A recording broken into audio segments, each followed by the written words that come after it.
दर्शकों को। और आज हमारे साथ जैसा कि आप देख रहे हैं सुरेश कुमार जी हैं, राष्ट्रीय आम जनशक्ति पार्टी के राष्ट्रीय अध्यक्ष। और बहुत बहुत स्वागत हमारे चैनल पे आपका सुरेश जी।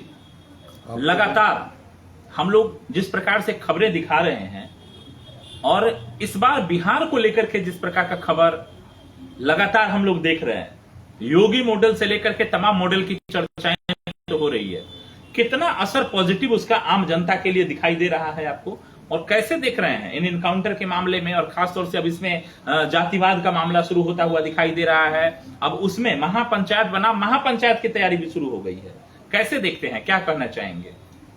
देखिए, इनकाउंटर या अपराधियों के खिलाफ कोई भी सरकार यदि कार्य कर रही है तो हम हो या कोई भी हो वह उसको गलत नहीं ठहरा सकता है। लेकिन अगर उसमें जातीय आधार पर कोई कार्रवाई होती है या इनकाउंटर ही क्यों न हो, जाति देखकर यदि इनकाउंटर होगा तो निश्चित रूप से सरकार पर उंगली उठेगा।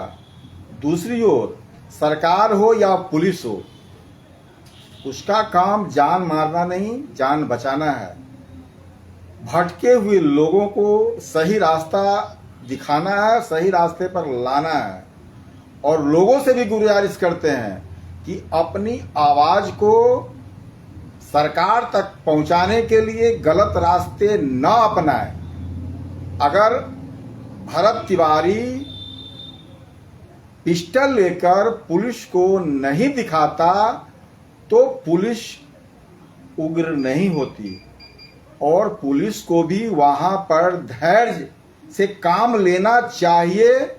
लेकिन चूंकि सूबे का मुखिया जिस प्रकार से अपराधियों के खिलाफ उन्होंने जो आवाज दिया, उसका गलत मायने पुलिस वाले ने भी लिया, जिसका नतीजा है कि पुलिस गलत इनकाउंटर करने से भी नहीं हिचकती है। और यही सरकार के लिए एक समस्या खड़ी हो रही है। नहीं तो इसको लेकर के जैसा कि आप बताए कि वास्तव में जिस प्रकार का जो बिहार का मुखिया है उसने पुलिस के हाथ खोले थे कि ठीक है, आप अपराधियों के लिए कहीं कोई गुंजाइश नहीं छोड़िए, जरूरत पड़े तो इनकाउंटर कीजिए। हालांकि उसमें एक दो बयान उनका गलत, जैसा कि हम लोग लगातार देख रहे हैं, और गलत को गलत कहना भी चाहिए कि जातियों को देख करके, हालांकि उनका बयान कुछ और इंटेंशन में था, वो जवाब दे रहे थे। लेकिन जिस प्रकार से जातियों को लेकर के, और एआई समिट वाला जो था उनका बयान, हरियर गमछा ढूंढने का काफी सारा बयान, जिसको लेकर के उनको तमाम विपक्ष के नेताओं ने उनको घेरा भी। लेकिन कहीं से भी पुलिस का जो कार्रवाई है, इसको लेकर के कहीं से भी उचित नहीं ठहराया जा सकता कि पुलिस ने जो कार्रवाई किया भरत तिवारी वाले इनकाउंटर मामले में। हालांकि भरत तिवारी हाथ में हथियार लेकर के अगर चैलेंज कर रहे थे, उसका बेहतर तरीके से माकूल जवाब प्रशासन के पास था। प्रशासन अगर चाहता तो इसको कंट्रोल कर सकता था। जैसा कि डीजीपी ने बताया कि वास्तव में जो कंट्रोल करने की व्यवस्था जो थी उसमें कहीं ना कहीं चूक हुई है। बिल्कुल। और इसको लेकर के कहना भी चाहिए। हालांकि इसको लेकर के आपको यह नहीं लग रहा है कि सम्राट चौधरी अब इसको लेकर के भी कह रहे हैं कि चाहे गड़बड़ कोई भी किया हो, पुलिस ही क्यों ना गड़बड़ करे, कार्रवाई उसके ऊपर भी होगी, और कार्रवाई हुआ भी है। देखिए, यहां पर सम्राट चौधरी अति उतावला में विपक्ष पर भी हमला करते हैं और पुलिस को भी मनोबल अति उतावला में सब काम बोलते हैं, जिसका नतीजा है भरत इनकाउंटर या गलत लोगों का इनकाउंटर। विपक्ष का मजबूत होना सरकार चलाने में ज्यादा बेहतर होता है। विपक्ष को कभी भी दुश्मन की दृष्टिकोण से सरकार को देखने की जरूरत है ही नहीं, क्योंकि विपक्ष ही हमारा वो आईना है जो हमें गलत और सही दिखाने का काम करता है। और सरकार का काम है कि हम उन चीजों को देखकर और सही रास्ते से सेवा प्रदेश को करें, देश को करें, समाज का करें, तभी समाज या देश या प्रदेश प्रगति कर सकता है। इसमें जो है, आप जिस प्रकार की बातें कह रहे हैं कि व्यक्तिगत दुश्मनी या उसको दुश्मन की तरह, तो इसमें कहीं से भी जो भरत तिवारी इनकाउंटर हुआ है या उसको जो इनकाउंटर या हत्या जो नाम दिया जा रहा है, जिसको लेकर लगातार महापंचायतें हो रही है, वो तो विपक्ष का लोग नहीं था। क्योंकि जहां तक हम और आप समझ रहे हैं, लोग भी इस बात को लेकर के आश्वस्त है कि वास्तव में जो अपर कास्ट के लोग हैं, तिवारी हो, मिश्रा हो, झा हो, जो भी लोग हैं, इनको लेकर के स्पष्ट माना जाता है कि बीजेपी के लोग हैं ये। और बीजेपी के सरकार में, चूंकि अभी सम्राट चौधरी बीजेपी के ही मुख्यमंत्री हैं, ऐसे में उनके ऊपर इनकाउंटर हो जाना, उनका इनकाउंटर हो जाना, कैसे आप कहेंगे कि वास्तव में टारगेट करके? और मैं यहाँ पर रोकना चाहूंगा कि यहाँ पर ये भरत तिवारी को, चूंकि ब्राह्मण वोटर भाजपा का है, यहाँ भी बड़ा खेल हुआ है। भरत तिवारी को जिस प्रकार से सम्राट चौधरी का एक्शन है अपराधियों के खिलाफ, वो तो पहले दिन ही ढेर कर देता, लेकिन भरत तिवारी को बचाने का भरपूर प्रयास किया गया है पुलिस द्वारा और सरकार द्वारा। लेकिन विपक्ष के उस सवाल पर को उठाने के कारण से और लोगों द्वारा सवाल खड़ा करने के कारण से और पुलिस की तू मैं होने के कारण से पुलिस भी, जो वीडियो वायरल हुआ, हाँ, जो पुलिस भी जो है उसके कारण से वो अंदर में अपने आप को लज्जित और शर्मिंदगी महसूस किया कि यह काम ठीक नहीं हुआ है, और जिसके कारण से पुलिस जो है वह इसका इनकाउंटर का रूप दिया है और भरत तिवारी की समझिए एक प्रकार से हत्या हुई है। नहीं तो सरकार ने जो किया, अगर हथियार आप दिखाइएगा पुलिस को, हालांकि वहां जिस प्रकार से सरेंडर किया वो कहीं से उचित नहीं था, उसके बाद गोली मारा जाए। मैं फिर कहूंगा कि गलत लड़का काम किया कि वो हथियार दिखाया, लेकिन लड़का का इंटेंशन गलत नहीं था, क्योंकि जिस उम्र में वो लड़का था और इस प्रकार की राष्ट्रीय भावना, समाज भावना उन उम्र के बच्चों में जब समाज, जब सरकार द्वारा प्रताड़ित होता है, परेशान होता है, तो वो मनोवैज्ञानिक है, जो लोग कहा भी है कि उसका मानसिक संतुलन खराब था, वो तो सरकार भी मान रही है, नहीं तो पुलिस भी मान रही है। अभी ऐसा तो बहुत सारा युवा है, क्योंकि हम अपने चैनल से लगातार इससे पहले भी कह रहे थे, बहुत सारा ऐसा युवा है जो अपना काम करवाने अगर वो जाते हैं ब्लॉक में चाहे जिला में, उनका काम कितनी आसानी से प्रशासन के लोग कर दे रहे हैं, हम तो देख ही रहे हैं कितना उनको आसानी से काम हो जा रहा है। तो क्या सब हथियार उठा करके शुरू हो जाए? और उस हथियार उठाने वाले को कुछ ना कुछ मैसेज तो देना जरूरी है ना। मैं ये बार बार कह रहा हूं कि उसका तरीका गलत था, उसका तरीका गलत था, लेकिन वह बच्चा गलत नहीं था। पुलिस इसमें कार्रवाई करने में सरकार का काम है लोगों की जान की रक्षा करना, जान लेना काम नहीं है। आप जाति हम अच्छा, अब इसको लेकर के जिस प्रकार से आप देख रहे हैं कि वहां महापंचायत बुलाई गई, तमाम यूपी के लोग आकर के और करनी सेना के लोग आकर के, ब्राह्मण महासभा के लोग आकर के वहां महापंचायत कर रहे हैं, तो इसको ये नहीं लग रहा कि जातीय समय मोर इसको देने का प्रयास किया जा रहा है? बिल्कुल किया जा रहा है। राजनीतिक रोटियां क्या होनी चाहिए? होनी चाहिए जातीय आधार पर। ये लोग जो आज भरत तिवारी इनकाउंटर को गलत ठहरा रहे हैं, वही लोग जब दूसरी जातियों के लड़कों का इनकाउंटर हो रहा था तो ये खुशियां मना रहे थे और सरकार के बारे में अच्छे अच्छे कमेंट दे रहे थे कि बहुत अच्छा काम कर रहे हैं, जोगी मॉडल जो है बिहार में अपनाया जा रहा है। तो इनकी दो रंगी नीति तो शुरू से ही रहा है। नहीं, बहुत दूर हम लोग नहीं जाए। हाँ, हम लोग मुजफ्फरपुर में जहां भी हम लोग बैठ के इंटरव्यू कर रहे हैं, यहाँ की अगर हम देखें, बगल में गाय घाट में राजा सिंह जो थाना प्रभारी थे, उनके द्वारा किस प्रकार से, हालांकि वहां किस प्रकार का मामला बना, मूवमेंट बना, उसको लेकर पुलिस जांच कर रही है, लेकिन जिस प्रकार का स्थिति यहाँ बना, यहाँ भी तो खुलेआम तौर से गाय घाट में तो सीधा मर्डर हुआ है, हत्या हुआ है जगतवीर राय का। अच्छा, इसमें और जगतवीर राय के हत्यारे को सीधा फांसी होना चाहिए, क्योंकि जगतवीर राय उसमें पुलिस को समझाने का प्रयास किया और पुलिस नशे में था और उसको सही और गलत का आभास नहीं हुआ और जात के आधार पर उसको ठोक दिया। नहीं तो उसमें हुआ है। कितने संगठन इसमें आकर के, कितने ब्राह्मण महासभा, कितने करनी सेना ये सब आकर के उसमें क्या किसी ने इस प्रकार का, अगर सामाजिक नाते आप अगर इसको पहल कर रहे हैं, चाह रहे हैं कि नहीं वास्तव में इस प्रकार का जो सरकार का रवैया है वो अगर ठीक हो, यहां कितने संगठन के लोग आए। इसीलिए ना जातिवाद का आरोप लग रहा है कि आप जातीय मोड़ इसको देना चाह रहे हैं, जातीय रंग देना चाह रहे हैं, और कुछ लोग सीधे मुख्यमंत्री को गाली देकर के अपने आप को चेहरा चमकाने का प्रयास कर रहे हैं। कितना उचित है? इसमें तो ये तरीका जातीय रंग देने की जरूरत ही नहीं है। और रही बात कि ये लोग, तो ये लोग अपने तरह से इतनी संगठित हैं कि जब जब किसी भी क्षेत्र में जब जब इन पर हमले होते हैं या कोई कार्रवाई होती है तो ये संगठित होकर सरकार पर दबाव बनाते हैं, जो और किसी भी जातियों में उतना दम और साहस नहीं है जितना, या इनका एमएलए हो या एमपी हो, एक मिनट, इनके एमएलए हो या एमपी हो या कोई भी प्रशासनिक अधिकारी हो, जिस तरह से ये लोग एकजुट होकर काम करते हैं अपने समाज को बचाने के लिए, बाकी बहुजन समाज में ऐसी एकजुटता नहीं है। और ऐसी एकजुटता दिखाने का और करने का लोग कोशिश भी नहीं करता है, जिसके कारण ही यह समाज आज भी पिछड़ा है और पिछड़ा रहने का कारण भी है। जैसे तो अभी इसमें जो है जिस प्रकार का बयान देखिए, अभी जो बयान दिए हैं जीतनराम मांझी, हालांकि वो शुरू दिन से ऐसा ही बयान दे रहे हैं कि भाई अपराधी था, हथियार अगर आप दिखा रहे हैं तो आप समाज सेवा नहीं ना कर रहे हैं, आप अपराधी वाले कैटेगरी में अगर आप आएंगे तो ठीक किया है, जैसा कि कह रहे हैं जीतनराम मांझी।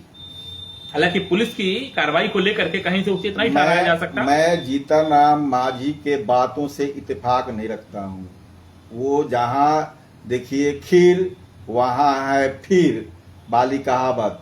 जीतनराम मांझी को जहां सुख मिलेगा, सत्ता सुख मिलेगा, बात वही करते हैं। नहीं तो अभी तो वो बीजेपी के साथ हैं, बीजेपी के साथ हैं। बीजेपी के वही नहीं, कई मंत्री बीजेपी के अपने ही पार्टी का विरोध करना शुरू कर दिए, विरोध करेंगे, अपने ही मुख्यमंत्री का अपने समाज, लेकिन समाज के वो अपने समाज के लिए लड़ाई लड़ रहे हैं ना। वो पार्टी किसी में आरजेडी में रहे, बीजेपी रहे, कांग्रेस में रहे, उससे बात नहीं। इतनी साहस दूसरे बहुजन समाज के एमएलए एमपी या विधायक को नहीं है। अगर हो जाए तो 130 नहीं तो जिसके पास सांसद, एक मिनट, जो हिम्मत दिखाने की कोशिश कर रहा है, नहीं, एक मिनट यहाँ हम रोकना चाहेंगे, जो हिम्मत दिखाने की कोशिश कर रहा है आप उसी को कटघरे में खड़ा कर रहे हैं। अगर आप बहुजन की भी बात कर रहे हैं तो जीतनराम मांझी तो बहुजन की आवाज उठाने का प्रयास कर रहा है ना। आप अपने लोगों को टारगेट कीजिएगा, अपने लोगों को बेइज्जत कीजिएगा, अपने लोगों को क्रैश कीजिएगा, तो क्या आपका विरोध नहीं करेगा? आप हमारे साथी, आप भाई, उससे क्या मतलब है? नहीं तो अभी जो जीतनराम मांझी और सम्राट चौधरी और जीतनराम मांझी, ये बहुजन को लेकर चल रहे हैं क्या? नहीं, वो तो सरकार में है, उनके लिए सब बराबर है। बराबर है तो फिर काहे ऐसे बोलते हैं? बराबर है तो ठीक है, सरकार में बनने के बराबर है बाद तब उनके लिए तो सब बराबर है ना, तो इनके लिए बराबर हो जाता है। और न्याय की जहां तक बात है उसको लेकर के सम्राट चौधरी भी अगर वहां सिर्फ नेतृत्व पदों पे बैठे हुए हैं, मुखिया हैं बिहार के, वो तो स्पष्ट कहे हैं कि अपराधी चाहे कोई भी हो, अगर आप गलत किए हैं तो आपको सजा निश्चित है और आपको उसके लिए कोर्ट बना हुआ है, कोर्ट में जाके आपको जवाब देना होगा, कोर्ट जो उसमें निर्धारित करेगा, कोर्ट जो भी सजा निर्धारित करेगा। एक मिनट, मेरा इस माध्यम से सम्राट चौधरी से आग्रह है कि वो जिस समाज से आते हैं, बहुजन समाज से, बहुजन कम से कम जाति का नाम लेकर टारगेट नहीं कीजिए। कानून और संविधान के अनुसार से आप जो काम करना है, अपराधी होगा तो क्या उसको पूजा थोड़ी किया जाएगा, चाहे जिस जात का अपराधी हो। मैं अपराधी का कभी भी समर्थक नहीं बन सकता हूं। अपराधियों का जवाब मान रहे हैं ना, जो बंदूक लेकर अपराधियों का जवाब देने की पुलिस इलाज करेगी उसका। अरे अपराधियों को जवाब देने की जरूरत है, उसके लिए साहस चाहिए, जो साहस दिखा रहे हैं, लेकिन अपनी बातों से ही जो है वो अपना पैर में कुल्हाड़ी मार रहे हैं। कई बार जो उनका बयान है जो हम लोगों ने देखा लगातार, वो बयान ही शर्मनाक है। इस प्रकार का बयान से इनको बचना चाहिए और वास्तव में अब बचने का प्रयास कर भी रहे हैं। जिस पद पर बैठे हैं वह पद आसान पद नहीं होता, साधारण पद नहीं है, वह सबके लिए है। आप काम कीजिए, बढ़िया काम कीजिए, ठीक से काम कीजिए, सबके लिए काम कीजिए, जातीय शब्द का उच्चारण आपके मुंह से नहीं होना शोभा नहीं देता है और नहीं होना चाहिए। और अपराधियों के लिए जिस प्रकार का उनका बयान है उसको सही मान रहे हैं ना कि अपराधी कोई भी हो सकता नहीं जाए। बिल्कुल, जब तक तो देखिए लालू यादव ही उन्होंने संसद में बोला था कि शासन जो है वह जो है पूरा ताकत से चलता है, उसमें ढीला ढवाली कीजिएगा तो स्थिति गड़बड़ाएगा, अब गड़बड़ाएगा, शासन और चलाने ऐसे उपद्रवी तत्व तो क्रिएट होना शुरू क्रिएट होगा। तो इसीलिए जो वहां उचित तक है, नहीं आपके हिसाब से भी सुरेश जी जैसा कि उचित है कि नहीं, वास्तव में जो अपराधी है और प्रशासन को अगर चैलेंज करने का कोशिश कर रहा है तो बिल्कुल उसके ऊपर कार्रवाई सुनिश्चित होनी एकदम चाहिए, तुरंत, और वो भी विधि सम्मत, विधि सम्मत, ताकि इस प्रकार का ना हो। और तो मैं जैसा भोजपुर में और हुआ, ये भी मैं बोल रहा पुलिस हूं, खुद कटघरे में आ गई। मैं ये भी बोल रहा हूं इस चैनल के माध्यम से कि फेसबुक पर भी बहुत फेसबुकिया जो लोग हैं वह गंदी गंदी भाषाओं का इस्तेमाल किसी के खिलाफ करते हो सकता है कि सम्राट चौधरी के खिलाफ भी करते हो, या हो सकता है कि सम्राट चौधरी के दुश्मन के खिलाफ भी करते हो, लेकिन किसी को भी गाली देने का संवैधानिक और कानूनी अधिकार नहीं है। उसको पर भी विधि सम्मत कार्रवाई तुरंत हो, कोई लेट नहीं, उसके लिए एक विधि सम्मत कार्रवाई के लिए ताकि पूरा लिस्टिंग तैयार हो रहा है, ताकि ऐसे लोग जो लोग समाज नहीं, का माहौल बिगाड़ रहे हैं। सुरेश जी इसमें हम आपको अपने तमाम दर्शकों से बता दें, जो लोग अभी गाली का इस्तेमाल कर रहे हैं इसको लेकर के पुलिस सबकी कुंडली बना रही है, और आने वाले समय में इन सबका भी विधिवत इलाज होगा, बिल्कुल विधिवत इलाज होगा, और जरूरी है होना, क्योंकि ऐसे लोग समाज के लिए घातक हैं, बिल्कुल, और समाज में उपद्रव फैलाना चाह रहे हैं, गाली दे करके, गाली गलौज करके लोगों की भावनाओं को भड़काने का प्रयास कर रहे हैं। इसको लेकर के लगातार जो है प्रशासन अपने स्तर से कार्रवाई कर रही है, लेकिन कार्रवाई जो भी हो, आप इनकाउंटर भी अगर आपको आवश्यकता लग रही है कि इनकाउंटर होना चाहिए, हालांकि आवश्यकता ना पड़े, लेकिन अगर पड़ता है तो विधि सम्मत ही होना चाहिए, बिल्कुल होना चाहिए। ऐसा नहीं कि पुलिस कार्रवाई करे खुद कटघरे में खड़ा हो जाए, जिस प्रकार से अभी भोजपुर का हम लोगों ने देखा बिल्कुल कि भरत तिवारी हत्याकांड में पुलिस के ऊपर ही कार्रवाई अगर सुनिश्चित की गई तो कहीं ना कहीं पूरे तरीके से पुलिस का उसमें एक नाकामयाबी छुपा हुआ दिखाई दे रहा है, जिसको लेकर के पुलिस भी हालांकि क्लियर कर दी है कि एक चूक हुई है और इस चूक को मान भी रही है, लेकिन वास्तव में सम्राट चौधरी जिस प्रकार का अनाउंसमेंट लगातार कर रहे हैं कि आने वाले समय में अपराधी चाहे कोई भी हो, अपराधी का कोई जात नहीं होता है, और इसको लेकर के कार्रवाई अगर करने की आवश्यकता हुई तो सम्राट चौधरी ने पुलिस के हाथ खोल दिए हुए हैं, विधि सम्मत कार्रवाई सबके ऊपर सुनिश्चित होगी, और पुलिस वाले अगर गड़बड़ करेंगे उनके ऊपर भी कार्रवाई होगी, जैसा कि हम लोग अभी भोजपुर में देख रहे हैं।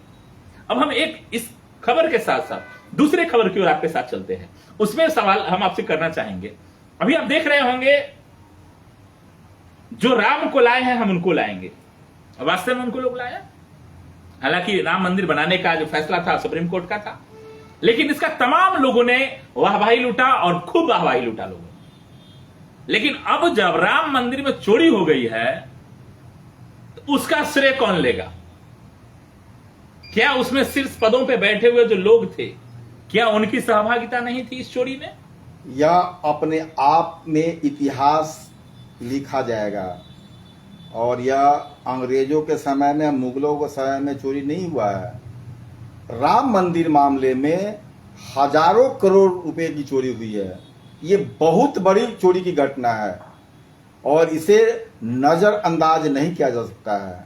और आज भी ढिठाई ये भाजपा के लोग करते हैं और विरोधी पर ही आरोप लगाते हैं कि विरोधी ये जो है विरोधी जो है वह देश विरोधी का काम करता है। बहुत सारे नहीं, जैसे शुरू में अखिलेश यादव ने जब आवाज उठाया था, उनको लेकर के जब पहले कहना शुरू किया गया कि अरे अखिलेश राम मंदिर अभी तक नहीं गया है, इस प्रकार का आवाज उठा रहा है। हालांकि उन्हीं की आवाज के कारण आज जब जांच बैठी है तो करोड़ों का घोटाला सामने आया है। राम मंदिर में बताइए, सोने का ईंट, माफ कीजिए, चांदी का ईंट जो सिंधी समाज ने दान किया था राम मंदिर में, वो ईंट गायब हो गए। चरण पादुकाएं जो चांदी का दिया गया वो गायब हो गया। एक जो दक्षिण के लोग हैं उन्होंने चरण पादुका चांदी का और एक माला मोती का और उसमें लगे हुए बहुमूल्य हीरे, उनका इच्छा था कि कम से कम एक बार राम जी को पहना दिया जाए, उसका फोटो उसको दे दिया जाए। वो भी लोग चुरा के ले गए। कितना बढ़िया राम राज जा रहा है। क्या राम इन लोगों को बख्शेंगे अब? राम के नाम पर व्यापार चल रहा है अभी देश में। राम एक सिंबॉलिक बहाना है। राम के नाम पर लोगों को गुमराह करके और देश को बरगलाया करके और शासन किया जा रहा है। राम से इनका दूर दूर से मतलब नहीं है, रिश्ता नहीं है। राम के नाम पर केवल इनका व्यापार चल रहा है और चलता रहेगा, और लोग भी इसी में अपने आप को तत्काल में खुशी महसूस कर रहे हैं, जिसका नतीजा है कि राम नाम के नाम पर भारी लूट मची हमारा हुई सीधा है। सवाल नहीं सुरेश जी, हमारा सीधा सवाल आपसे, क्या राम मंदिर निर्माण में या उसके कमेटी बनाने को लेकर के श्री राम जन्मभूमि तीर्थ सेवा क्षेत्र ट्रस्ट ऐसा बना करके उसका श्रेय जो जिन लोगों ने लिया, जो लोग प्रमुख पदों पे बैठे, और इतना बड़ा जब घोटाला हुआ, तो क्या ये लोग इससे बाहर हो जाएंगे? इनके ऊपर आरोप नहीं लगना चाहिए? एफआईआर में इनका नाम नहीं होना बिल्कुल चाहिए? होना चाहिए। जो लोग भी मंदिर ट्रस्ट में शामिल हैं, सभी लोग इस चोरी की घटनाओं में शामिल निश्चित रूप से होंगे, और सभी पर जांच बैठनी चाहिए, और जो असली दोषी है उसको गिरफ्तार कर जेल भेजना चाहिए। और इतना ही नहीं, जो चोरी हुई है उसकी रिकवरी भी होनी चाहिए। केवल जेल भेजने से काम नहीं चलेगा।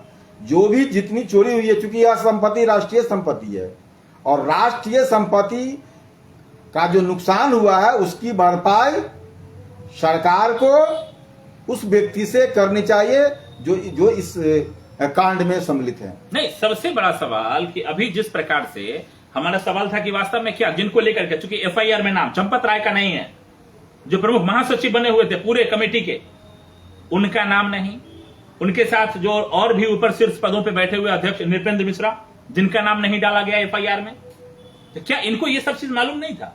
कुछ अगर बहुत अच्छा कर रहे हैं, दान बहुत आ रहा है, इसको लेकर के चर्चा इनका होता था, और इनके नाक के नीचे से इनकी सहभागिता के साथ जब चोरी हो रही थी, क्या इनका नाम होना चाहिए कि नहीं होना चाहिए? ऐसा है कि सैया भय कोतवाल तो डर काहे को, ये सारे चोरी में जो सत्ताधारी के लोग हैं वो भी इन्वॉल्व हैं, तो बचाने का प्रयास अब जारी है। बड़े मछलियों को बचाया जा रहा है। बड़े मछलियों को बचाने का प्रयास जारी है, और जो छोटे लोग होंगे वो जाएंगे जेल, और उनको जेल भेजने का काम किया जाएगा, और केवल सिर्फ वो भी दिखाने के लिए। जैसा कि हम लोग अभी देख रहे हैं, मात्र 8 लोगों का नाम एफआईआर में दर्ज किया गया। वो भी कौन? तो चंपत राय के एक ड्राइवर हैं, कैशियर है जो पैसा गिनने का काम करते थे, वो भी एनजीओ के माध्यम से, वो भी एनजीओ के माध्यम से ससुर, सार, दामाद, ये सब उसमें शामिल थे। पूरे परिवार का लोग उस ट्रस्ट को पैसा काउंटिंग करने और पैसा को बैंक तक पहुंचाने की जिम्मेदारी थी। और ये सब मिलकर के अगर कर रहे थे, तो ये छोटे छोटे लोगों को तो भेज रहे हैं आप, इनके ऊपर, इनको कस्टडी में भी आप लेकर के पूछताछ जारी कर दिए हैं। लेकिन क्या लग रहा है, ये लोग नाम ले पाएगा अपने उस ऑनर का? कैसे ले पाएगा? जिनके संरक्षण में ये लोग इस प्रकार का क्यों काम लेगा? कर रहे थे। क्योंकि ये लोग कुछ दिनों के लिए इनको जेल भेजा जाएगा, फिर वही लोग जो मुख्य अभियुक्त है और इसके जो सरगना है, जो संरक्षक है, वो इनको बचा लेंगे। क्योंकि जो मुख्य अभियुक्त है वो उसके यहाँ रिकवरी होगा ही नहीं, क्योंकि वो उस मामले में इन्वॉल्व है ही नहीं, तो वहां पर पुलिस कार्रवाई होगी नहीं, कोई जांच होगा नहीं, कुछ मिलेगा ही नहीं। जहां पर जिनको फंसाया गया है उनके यहाँ कुछ नहीं मिलेगा। फिर नहीं, अभी जो छोटे कर्मचारी हैं, अभी जैसा हम लोग बड़े नजदीक से इसको देख रहे हैं, जो छोटे कर्मचारी उनका नाम डाल दिया गया। और सबसे प्रमुख बात कि वहां छोटे कर्मचारी के यहां से कुछ पैसे भी बरामद हुए। चंपत राय और जो एसआईटी गठित की गई, सबसे पहले होता, अभी तक आप देखे होंगे, हम लोग जो अभी तक देखे हैं, अगर कहीं जांच गठित होता है, एसआईटी अगर गठित होगी, तो सबसे पहले जो पद पे बैठे हुए लोग हैं उनको पद से हटाया जाता है, ताकि निष्पक्षता से जांच हो पाए। लेकिन यहां न तो एफआईआर किया गया, न पद पे बैठे हुए लोगों को हटाया गया, न वहां से किसी प्रकार का कोई बदलाव किया गया। गुप्त तरीके से लगातार ये जो एसआईटी है वो जांच करती रही। बंद लिफाफे में एसआईटी जांच करके रिपोर्ट सौंप दी है।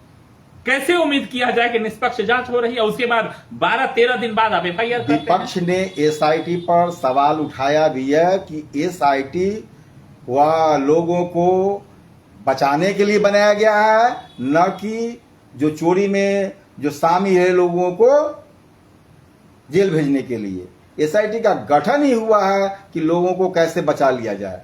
तो सरकार की मानसिकता बिल्कुल ही ठीक नहीं है।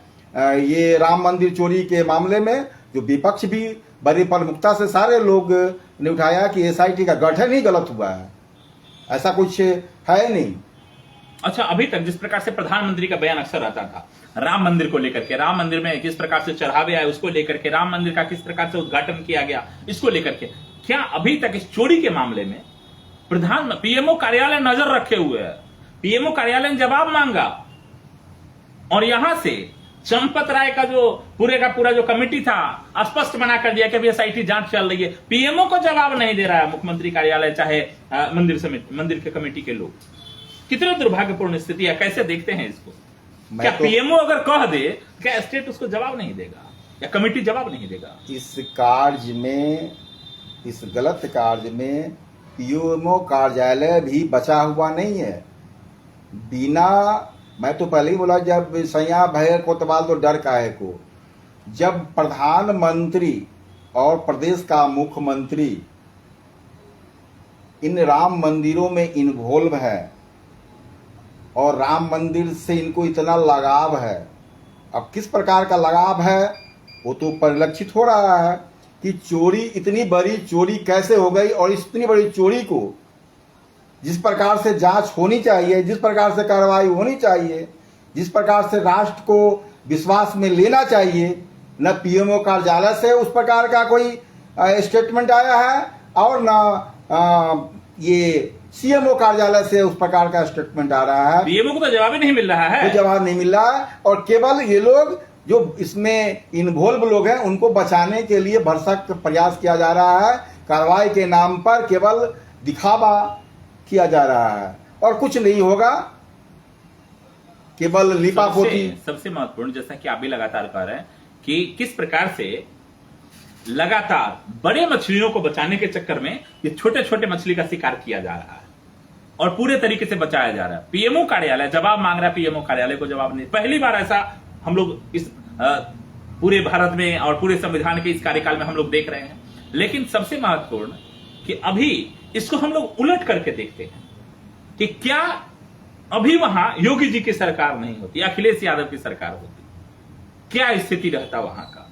ये आरएसएस के लोग, हिंदू महासभा के लोग, विश्व हिंदू परिषद, किस प्रकार का माहौल होता वहां? कल्पना करके देखिए क्या तस्वीर रहने वाला था। तब तो अखिलेश यादव, पहली तो है कि जो लोग भी इन्वॉल्वमेंट थे उन पर, उनको सबको जेल भेजता और ये लोग शांत और भाजपा के लोग नंगा नृत्य करते कि साधुओं को जेल भेजा जा रहा है, फंसाया जा रहा है।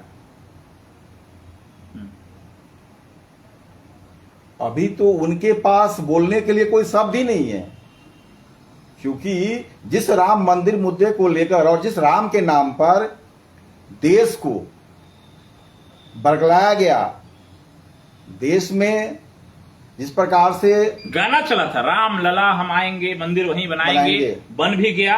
विपक्ष ने सवाल पूछा तो वो सब भी बता दिया गया, लेकिन वास्तव में उसका अब उसके बाद जो गाना चला था, जो राम को लाए हम उनको लाएंगे, क्या अब जो राम के यहां जो चोरी किया अब उनको कौन पकड़ के लाएगा? उनको कौन पकड़ेगा? अब क्या लग रहा विपक्ष का इसमें जो रोल है अभी लगातार, जो इसका असर 2027 पे देखने को भी मिलेगा क्या? क्योंकि 2027 में विधानसभा चुनाव है। मेरा मानना है कि भारत की जनता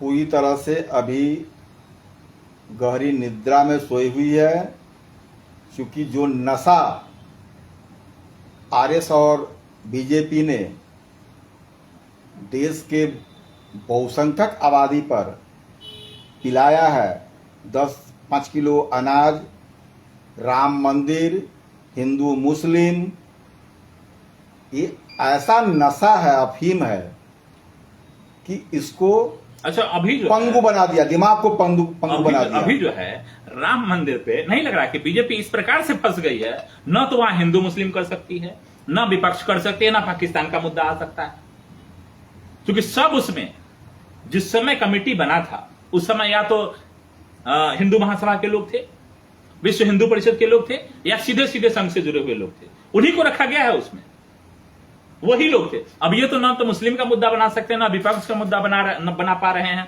ना पाकिस्तान का मुद्दा इस पर चलने वाला है।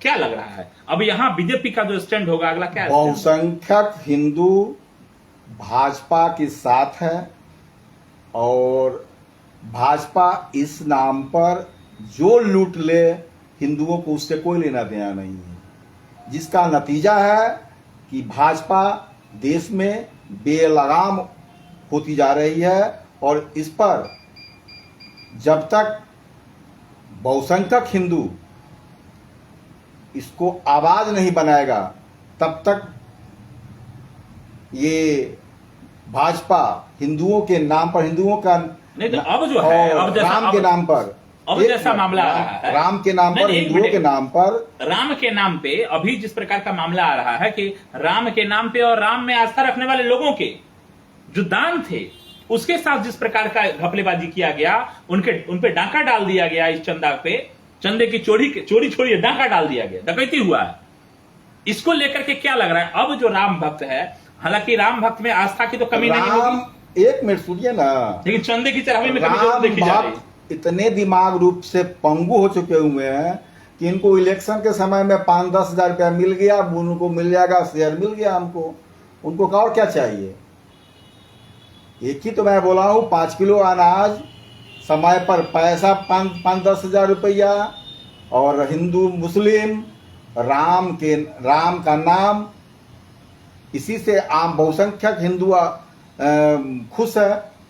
और अब कहीं ना कहीं ये जो है स्थिति जिस प्रकार से अभी चंदा चोरी का जो मामला आया है, इसके बाद लग रहा है कि हिंदू का जो समीकरण है इसको लेकर के वोट के समय में कम से कम इसको लेकर के जागरूक होगा लोग। जो वर्ग शुरू से ही विरोध में है, भाजपा के कारगुजारियों को समझ रहा है, वो तो रहेगा ही, लेकिन तत्काल मुझे जब तक बुद्धिजीवी वर्ग इसको मुद्दा नहीं बनाएगा और इसके खिलाफ बुद्धिजीवी वर्ग एकजुट नहीं होगा, मैं नहीं मानता हूं कि बहुसंख्यक आबादी के दिमाग में ये बातें घुसेगी कि भाजपा हमारे नाम पर, मैंने हिंदुओं के नाम पर, राम मंदिर के नाम पर, हिंदू मुस्लिम के नाम पर हमें गुमराह कर रही है, हमारे सपनों को कुचला जा रहा है। तब तक अभी तक दूर दूर तक ऐसा कुछ नहीं दिखाई दे रहा है, क्योंकि पूरे सिस्टम पर बीजेपी का कब्जा हो चुका हुआ है। जो काम करे उसमें बुद्धिजीवी वर्ग पूरा उसके साथ खड़ा रहता है, क्योंकि उसमें उस लूट में सारे लोग शामिल हैं, जिसका नतीजा है कि वो खुला हाथ हो गया हुआ है, जो करे जैसा करे। अब संभावना इस बात को लेकर क्या एक लाइन में क्या अब संभावनाएं दिख रही है कि हिंदू इस प्रकार से जिस प्रकार से लूट हुआ इसको लेकर कब जागरूक होगा और जगेगा? उम्मीद पर दुनिया खड़ी है। मैं बहुसंख्यक हिंदुओं से अपील करता हूं कि भाजपा के इन करतूतों को समझें, और इनका काम राम से कोई मतलब नहीं है।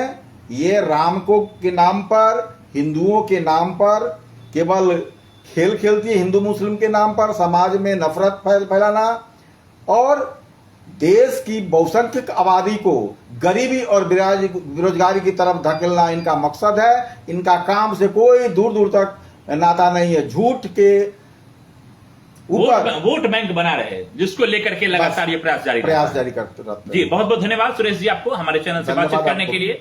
लगातार जिस प्रकार से हम लोग खबर दिखा रहे हैं और देख रहे हैं कि इस प्रकार का जो माहौल बना हुआ है राम मंदिर में आस्था रखने वाले तमाम हिंदुओं के साथ, और केवल ये नहीं कि हमारे भारत के ही हिंदू, तमाम इंडोनेशिया जैसे देशों में तमाम हिंदू का जो खास तौर से राम को लेकर के जो मंचन होता है काफी बड़े पैमाने पे, ऐसे में करोड़ों करोड़ हिंदुओं के आस्था के साथ जिस प्रकार से अभी खिलवाड़ हुआ और इनके भावनाओं के साथ जिस प्रकार से अभी खिलवाड़ किया जा रहा है राम मंदिर में चंदा चोरी के नाम पे, चंदे में डाके के नाम पे, और इसमें भी सबसे महत्वपूर्ण कि बड़े बड़े मछलियों को बचाने का प्रयास करके छोटे छोटे मछलियों को शिकार बनाया जा रहा है। दुर्भाग्यपूर्ण स्थिति है और लगता है कि जिस प्रकार से अब विपक्ष जग रहा है, तमाम लोग जग रहे हैं, तमाम राम में आस्था रखने वाले लोग जग रहे हैं। आने वाले समय में इसका एक एक हिसाब जो उस कमेटी के बैठे हुए लोग हैं इनसे लेगा भी और वास्तव में इनको सही जगह दिखाने का भी काम करेगा। बहुत बहुत धन्यवाद तमाम दर्शकों का, विशेषकर आपको धन्यवाद हमारे चैनल के माध्यम से जिस प्रकार से हम लोगों ने अभी बात रखी अपनी।